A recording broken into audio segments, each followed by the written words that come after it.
Library science के विद्यार्थियों का हमारे चैनल जीरो से सरकारी जॉब में बहुत बहुत स्वागत है। तो ये रुक्मिणी पब्लिकेशन के प्लेटफॉर्म की सेट है। तो सेट 3 अभी तक हम लोग कंप्लीट करा चुके हैं। आज जो है सो हम लोग सेट नंबर 4 करवाएंगे। यहाँ ऊपर लिखा हुआ है रुक्मिणी एग्जाम्स प्री ऐप जो है। तो हम लोग आइए सेट चालू करते हैं। ये बहुत ही बढ़िया बुक है। मतलब प्लेटफॉर्म सीरीज की जितनी किताबें हैं इससे तैयारी करिएगा तो 100% सफलता की और ये अग्रसर है। तो आइए हम लोग सेट नंबर 4 शुरू करते हैं।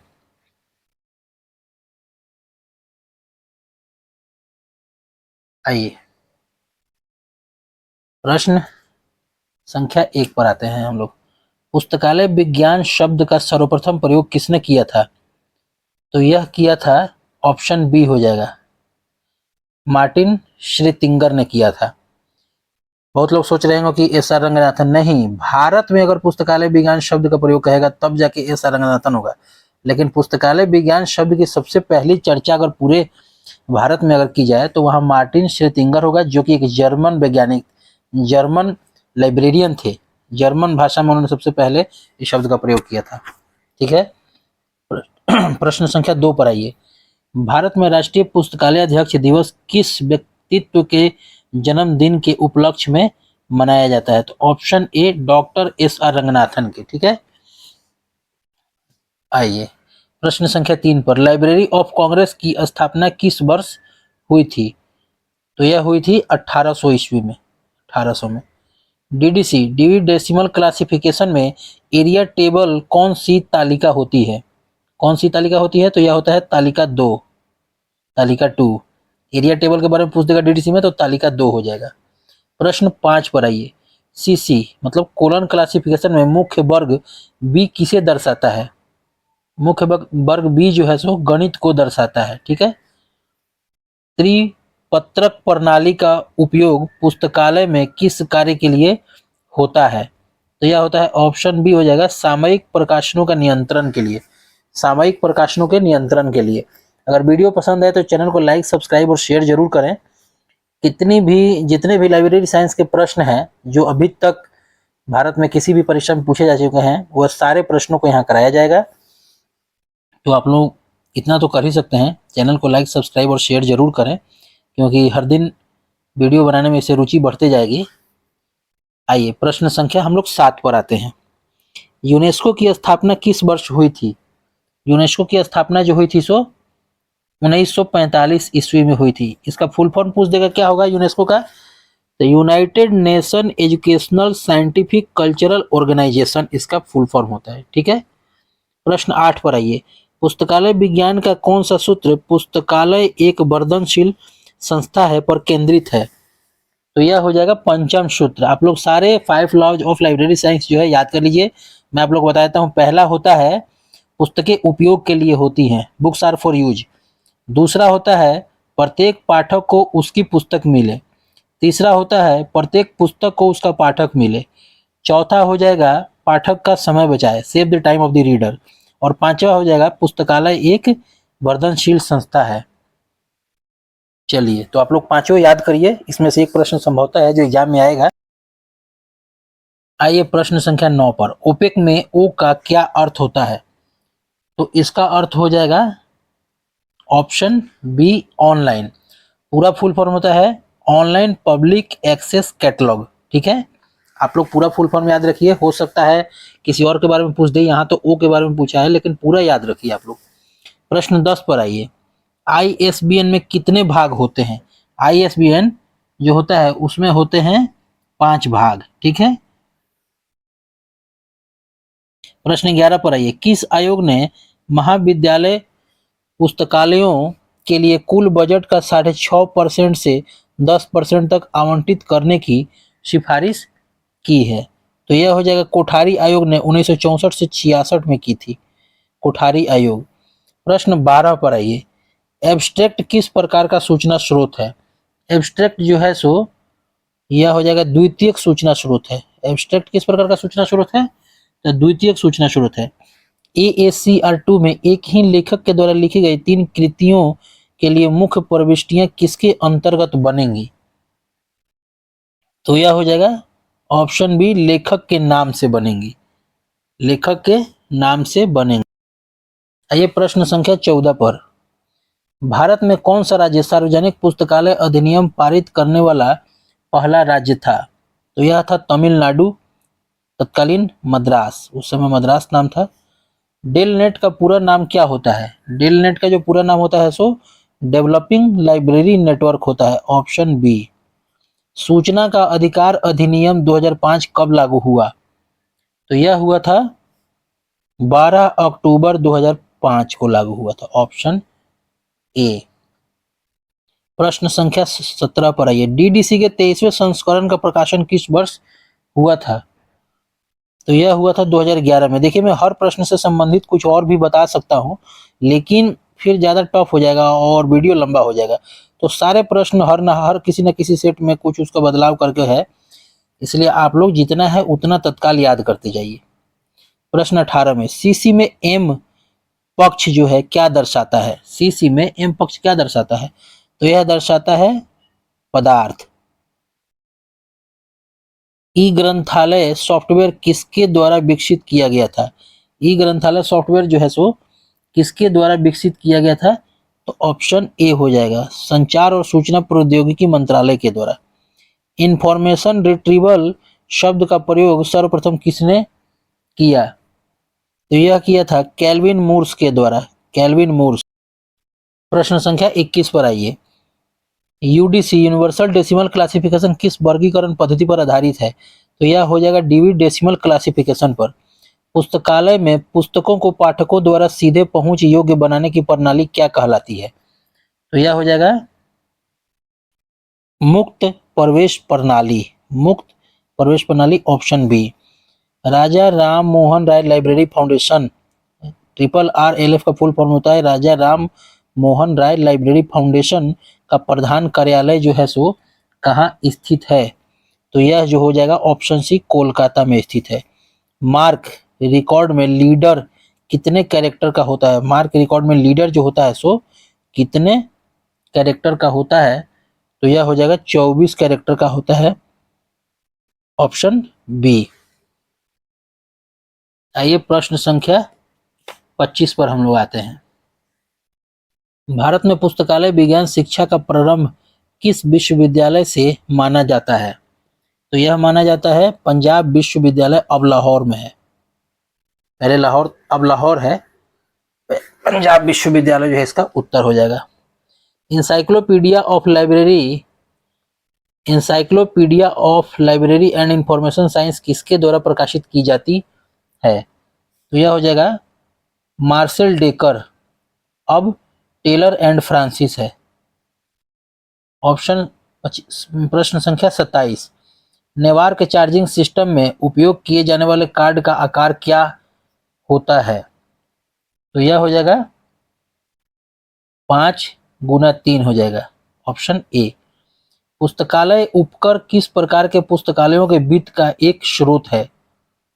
तो यह हो जाएगा सार्वजनिक पुस्तकालय, ऑप्शन सी। FID अंतर्राष्ट्रीय सूचना और प्रलेखन संघ की स्थापना किसने की थी? तो यह हो जाएगा पॉल ऑटलेट और हेनरी ला फॉन्टेन ने, ऑप्शन बी। ठीक है। प्रश्न संख्या 30 पर, national mission on libraries NML का शुभारंभ किस पंचवर्षीय योजना के दौरान हुआ? तो यह हुआ था 12वीं पंचवर्षीय योजना के दौरान, ऑप्शन हो जाएगा सी। आइए प्रश्न संख्या 31 पे आते हैं। UGC इन्फोनेट डिजिटल लाइब्रेरी कंसोर्टियम किसके द्वारा प्रबंधित किया जाता है? तो यह प्रबंधित किया जाता है इन्फिलिबनेट के द्वारा, ऑप्शन बी। आइए प्रश्न संख्या हम लोग 32 पर आते हैं। सिन्हा समिति 1957 का गठन किसके विकास के लिए किया गया था? तो यह किया था सार्वजनिक पुस्तकालय, पब्लिक लाइब्रेरी के लिए, option C. CCC classified catalogue code में क्रॉस रेफरेंस इंडेक्स एंट्री कितने प्रकार की होती है? तो यह होता है option B 3। Imperial library Calcutta को जनता के लिए कब खोला गया था? यह 1903 में खोला गया था, ऑप्शन बी। CAS का फुल फॉर्म होता है करेंट अवेयरनेस सर्विस। का उद्देश्य क्या है? CAS का उद्देश्य क्या है? तो यह है उपयोगकर्ताओं को नवीनतम विकासों से अवगत कराना। Option B. भारत में बौद्धिक संपदा अधिकार के अंतर्गत क्या आता है? उपरोक्त सभी। कॉपीराइट, पेटेंट और ट्रेडमार्क। बौद्धिक संपदा अधिकार के अंतर्गत आता है कॉपीराइट, पेटेंट और ट्रेडमार्क, यह सभी आते हैं। आइए प्रश्न संख्या 37 पर। DDC में इंडो आर्यन भाषाएं किस मुख्य वर्ग के अंतर्गत आती हैं? किस मुख्य वर्ग के अंतर्गत आती हैं? तो यह हो जाएगा 400 मुख्य वर्ग के अंतर्गत आती है। तो इसमें 400 भाषाएं जो है इसमें मुख्य वर्ग के अंतर्गत आती हैं। 37 का हो जाएगा ए। उपयोगकर्ता शिक्षा का मुख्य उद्देश्य क्या है? यह हो जाएगा उपयोगकर्ताओं को पुस्तकालय संसाधनों का प्रभावी ढंग से उपयोग करने में सक्षम बनाना। ठीक है। 38 का हो जाएगा बी। पुस्तकालय स्वचालन का पहला चरण सामान्यतः क्या होता है? पहला चरण सामान्यतः क्या होता है? यह हो जाएगा कैटलॉगिंग मॉड्यूल। APUPA पैटर्न पुस्तकों के व्यवस्थापन का एक सिद्धांत है। यह किससे संबंधित है? यह है विषय की प्रासंगिकता से संबंधित है। IATLIS का पूर्ण रूप क्या होता है? Indian association of teachers in library and information science. 41 का ए। ठीक है। 42 पर आइए आप लोग। थिसॉरस का निर्माण मुख्य रूप से किस कार्य के लिए किया जाता है? यह किया जाता है अनुक्रमणिका और खोज के लिए, इंडेक्सिंग एंड रिट्राइवल के लिए, अनुक्रमणिका और खोज के लिए। 42 का हो जाएगा सी। आइए प्रश्न हम लोग 43 पर आते हैं। पुस्तकालय बजट तैयार करने की वह विधि जिसमें प्रत्येक कार्यक्रम को शून्य आधार से उचित ठहराया जाता है क्या कहलाती है? यह कहलाती है zero based budget. Option D. Indian national bibliography की आवधिकता क्या है? यह आवधिकता जो होती है सो मासिक होती है। Option C. ठीक है। प्रश्न नंबर 45 पर आइए। रंगनाथन का कौन सा सूत्र पुस्तकालय सेवाओं के मानवीकरण पर जोर देता है? यह देता है द्वितीय सूत्र। ई ग्रंथालय का कौन सा पहला संस्करण क्लाउड प्लेटफॉर्म पर उपलब्ध कराया गया था? यह किया गया था EG 4.0। Option D. Gazetteer of India किस प्रकार का सूचना स्रोत है? यह हो जाएगा भौगोलिक स्रोत। Option B. भारत में राष्ट्रीय पठन दिवस कब मनाया जाता है? यह जाता है 19 जून को। Option A. आइए प्रश्न नंबर 49 पर आते हैं हम लोग। 49। रंगनाथन ने पुस्तक चयन के 3 सिद्धांत कौन से दिए थे जो उनके प्रथम 3 नियमों पर आधारित हैं? यह हो जाएगा पुस्तक उपयोग के लिए है, प्रत्येक पाठक को उसकी पुस्तक मिले, प्रत्येक पुस्तक को उसका पाठक मिले। Option C. प्रश्न 50 पर आइए। पेटेंट की अवधि सामान्यतः कितने वर्ष होती है? कितने वर्ष होती है? 20 वर्ष होती है। ऑप्शन सी। MBO का अर्थ क्या होता है? MBO का अर्थ होता है मैनेजमेंट बाय ऑब्जेक्टिव्स।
तो आइए प्रश्न नंबर 57 पर हम लोग आते हैं।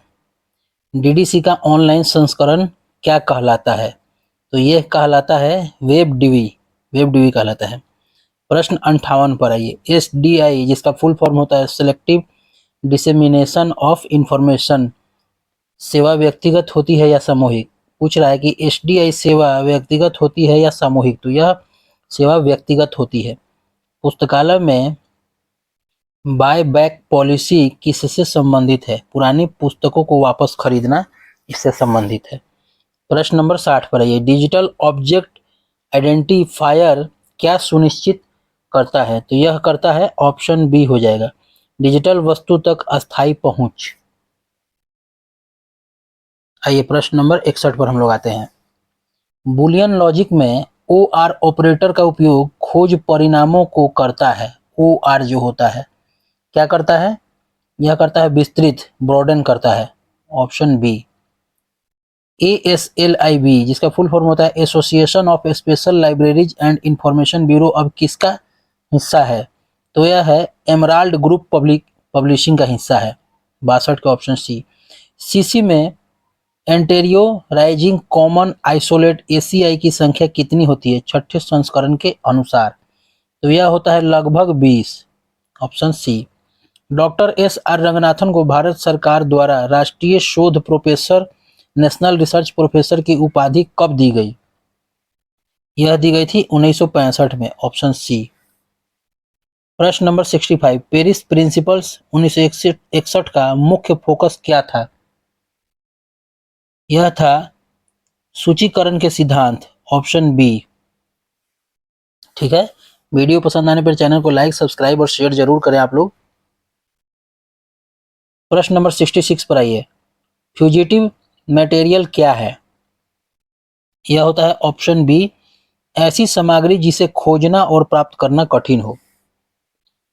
प्रश्न संख्या 67 पर आइए। टोटल क्वालिटी मैनेजमेंट का सिद्धांत पुस्तकालयों में क्यों लागू किया जाता है? ऑप्शन बी, सेवाओं की गुणवत्ता में निरंतर सुधार के लिए।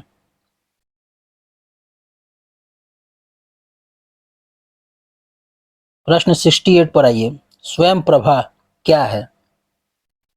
यह जो है सो ऑप्शन बी होगा, डीटीएच चैनलों का एक समूह जो शैक्षिक कार्यक्रम प्रसारित करता है, इसी को बोलते हैं स्वयं प्रभा। रंगनाथन के द्वारा प्रतिपादित कैटलॉगिंग के कैनन की संख्या कितनी है? यह है ऑप्शन सी 9। ठीक है, वीडियो पसंद आए तो चैनल को लाइक, सब्सक्राइब और शेयर जरूर करें आप लोग। ब्रिटिश नेशनल बिब्लियोग्राफी में वर्गीकरण के लिए किस पद्धति का उपयोग किया जाता है? यह किया जाता है डिविड डेसिमल क्लासिफिकेशन का उपयोग किया जाता है। Option B. इम्पैक्ट फैक्टर की गणना में किन 2 वर्षों के उदाहरणों का उपयोग किया जाता है? यह किया जाता है पिछले 2 वर्षों में। 71 का ऑप्शन बी हो जाएगा। आइए प्रश्न संख्या अब हम लोग 72 पर आते हैं। चैन इंडेक्सिंग में किस प्रकार की श्रृंखला का उपयोग किया जाता है? तो यह किया जाता है विषय श्रृंखला का उपयोग किया जाता है। Option C. पुस्तकालय में मोबाइल आधारित सेवाएं किसका उदाहरण है? यह है वेब 2.0 चाहे लाइब्रेरी 2.0 सेवाएं का। Option B. ओपन यूआरएल का क्या अर्थ होता है? यह होता है ऑप्शन बी हो जाएगा, एक मानकीकृत यूआरएल जो संदर्भ संवेदनशील लिंकिंग की अनुमति देता है। प्रश्न संख्या 75 पर आइए। मीडिया एंड इंफॉर्मेशन लिटरेसी किन 2 साक्षरताओं का संयोजन है? ऑप्शन बी, मीडिया साक्षरता और सूचना साक्षरता। यह सब प्रश्न आप लोगों को देख के थोड़े टफ लग रहे होंगे, तो एग्जाम में बस दिल को खुश करने के लिए आसान प्रश्नों को पढ़ के मत जाइए, हर तरह के क्वेश्चन करिए, क्योंकि प्रश्न जो आएंगे सो टफ आएंगे। प्रश्न 76 पर आइए। नेशनल नॉलेज कमीशन 2005 से 2009 ने पुस्तकालयों के संबंध में क्या सिफारिशें दी थी? यह हो जाएगा उपरोक्त सभी। पुस्तकालयों का आधुनिकीकरण और नेटवर्किंग, सार्वजनिक पुस्तकालय अधिनियम स्थापित करना, पुस्तकालय विज्ञान शिक्षा में सुधार। प्रश्न 77 पर आइए। सीसी में डिवाइस का उपयोग किसके निर्माण के लिए किया जाता है? तो यह किया जाता है आइसोलेट्स या वर्गांक के लिए। Option B. हुज हू जो है किस प्रकार का सूचना स्रोत है? तो यह है जीवनी परक सूचना स्रोत है, जीवनी परक। हुज हु 17 यह हो गया हम लोग का। देखिए थोड़ा सा छूट गया है तो इसको मैं फिर से दिखा देता हूँ कि हुज हु जो है किस प्रकार का सूचना स्रोत है? तो यह है जीवनी परक सूचना स्रोत है। आइए 79 पर आते हैं हम लोग। रंगनाथन के स्टाफ फार्मूला में एक पेशेवर सहायक प्रतिदिन कितने कार्य कर सकता है? तो यह कर सकता है 50 पुस्तकों का तकनीकी प्रसंस्करण, ऑप्शन सी 50 पुस्तकों का तकनीकी प्रसंस्करण कर सकता है। यूनिवर्सल कॉपीराइट 80 नंबर प्रश्न है, यूनिवर्सल कॉपीराइट कन्वेंशन यूसीसी कितने तत्वाधान में अपनाया गया था? तो यह गया था यूनेस्को। यूनिवर्सल कॉपीराइट कन्वेंशन किसके तत्वाधान में पूछ रहा है, सॉरी, तो यूनेस्को के तत्वाधान में अपनाया गया था। United nation educational scientific cultural organisation full form होता है, याद रखिए। वेब 3.0 की मुख्य अवधारणा क्या है? तो यह हो जाएगा ऑप्शन, इसका हो जाएगा ऑप्शन सी, ऑप्शन सी हो जाएगा सिमेंटिक वेब और आर्टिफिशियल इंटेलिजेंस का। आइए प्रश्न संख्या अब हम लोग 82 पर आते हैं, 82। बच्चों पुस्तकालय में बच्चों का कोना किस प्रकार की सेवा का हिस्सा है? बच्चों का कोना, ठीक है, तो यह हो जाएगा प्रसार सेवा, ऑप्शन सी। आरडीए किस मॉडल पर आधारित है? यह है FRBR, functional requirements for bibliographic records पर, ऑप्शन सी। भारतीय विज्ञान सार का प्रकाशक कौन है? यह हो जाएगा निस्केयर। इंडियन साइंस एब्स्ट्रैक्ट का प्रकाशक कौन है? तो निस्केयर है। 85 shares list of subject headings का उपयोग मुख्य रूप से किस प्रकार के पुस्तकालयों में होता है? तो ऑप्शन बी छोटे से मध्यम आकार के सार्वजनिक और स्कूल पुस्तकालय में होता है। Delivery of books and newspapers act 1954 के तहत प्रत्येक प्रकाशक को कितनी प्रतियां भेजनी होती है? तो यह होगा 4 प्रतियां भेजनी होती है, ऑप्शन डी। डीडीसी का पहला इलेक्ट्रॉनिक संस्करण सीडी रोम पर किस नाम से जाना जाता था? यह जाना जाता था इलेक्ट्रॉनिक डीवी के नाम से जाना जाता था, इलेक्ट्रॉनिक डीवी। अब प्रश्न हम लोग 88 पर आते हैं, 88। सूचना विस्फोट शब्द का क्या अर्थ है? यह हो जाएगा सूचना की तीव्र गति से बढ़ती मात्रा, ऑप्शन बी। पुस्तकालय में पुस्तकों को नुकसान से बचाने के लिए की जाने वाली गतिविधियां क्या कहलाती हैं? तो यह कहलाती हैं ऑप्शन सी परिरक्षण और संरक्षण। यूरोपा वर्ल्ड ऑफ लर्निंग क्या प्रदान करता है? तो यह करता है दुनिया भर के शैक्षणिक संस्थानों। यूरोपा वर्ल्ड ऑफ लर्निंग क्या प्रदान करता है? दुनिया भर के शैक्षणिक संस्थानों को, ठीक है। प्रश्न हम लोग आते हैं 91 पर। SENDOC small enterprises national documentation centre कहाँ स्थित है? तो यह हो जाएगा हैदराबाद में स्थित है सेंडॉक। सेंडॉक जो है सो हैदराबाद में स्थित। आइए प्रश्न संख्या 92 पर। अब समाप्त होने वाला है, यह है सेट नंबर 4 है और सेट नंबर 5 इसके बाद कराया जाएगा। तो सारे प्रश्नों को पर डे याद करें, ज़्यादा से ज़्यादा सेट डालने से कोई दिक्कत, मतलब मैं तो डाल ही दूंगा, लेकिन जितने कम सेट होंगे उतना सही है कि जो पढ़े उसको याद कर जाइए। और अगर कहीं कोई दिक्कत हो, किसी का कोई डिस्क्राइब चाहिए पूरा, तो उसको मुझे मैसेज करिए, मैं उसके बारे में अच्छे से डिस्क्राइब करूँगा। और वीडियो पसंद आए तो चैनल को लाइक, सब्सक्राइब और शेयर जरूर करें। आइए प्रश्न 92। सीसी में फेज रिलेशन कितने प्रकार के होते हैं? तो यह 5 प्रकार के होते हैं 92 का, ऑप्शन सी। ब्लॉग का उपयोग पुस्तकालय किस लिए कर सकते हैं? तो यह हो जाएगा उपरोक्त सभी के लिए, समाचार और घोषणाएं साझा करने के लिए, पाठकों के साथ संवाद करने के लिए, पुस्तकालय की घटनाओं को बढ़ावा देने के लिए। पुस्तकालय बजट का अधिकांश भाग सामान्यतः किस पर खर्च होता है? यह होता है ऑप्शन बी कर्मचारियों का वेतन और पठन सामग्री का क्रय करने में। लॉटका का नियम किससे संबंधित है? ऑप्शन ए वैज्ञानिक उत्पादकता, लेखकों द्वारा प्रकाशित पत्रों की संख्या। सारस्वत निकेतन ग्रंथालयम वेमुलावाड़ा किस राज्य में स्थित है? ऑप्शन बी तेलंगाना में स्थित है। अब यहीं पे आइए आप लोग, हम लोग पढ़ते हैं अब 97 पर आते हैं हम लोग अब। यूडीसी में प्लस चिन्ह का प्रयोग किस लिए किया जाता है? 97 में आइए। यह किया जाता है संबंध दर्शाने के लिए, ठीक है, ऑप्शन बी प्लस का चिन्ह। पुस्तकालय में पुस्तक सप्ताह मनाने का क्या उद्देश्य है? यह है उपरोक्त सभी: पढ़ने की आदत को बढ़ावा देना, पुस्तकालय संसाधनों का प्रचार करना, लेखकों और पाठकों को मिलाना। प्रश्न 99, इंपीरियल लाइब्रेरी कलकत्ता के अंतिम ब्रिटिश लाइब्रेरियन और प्रथम भारतीय लाइब्रेरियन के रूप में किसे नियुक्त किया गया था? 99 का हो जाएगा बी, के एम असदुल्ला और बी एस केशवन को। प्रश्न एक बार और सुन लीजिए, इंपीरियल लाइब्रेरी कलकत्ता के अंतिम ब्रिटिश लाइब्रेरियन और प्रथम भारतीय लाइब्रेरियन, अंतिम ब्रिटिश लाइब्रेरियन थे और प्रथम भारतीय लाइब्रेरियन थे, किसको नियुक्त किया गया था? तो के एम असदुल्ला और बी एस केशवन को। ISO 2709 क्या है? तो यह हो जाएगा ग्रंथ सूची संबंधी सूचना के आदान प्रदान के लिए एक प्रारूप है, ऑप्शन बी। तो यहीं पे समाप्त होता है सेट नंबर 4। वीडियो पसंद आए तो चैनल को लाइक, सब्सक्राइब और शेयर करें, और किसी और भी बुक का सॉल्यूशन चाहिए तो आप लोग कमेंट में जरूर बताएं। Thank you.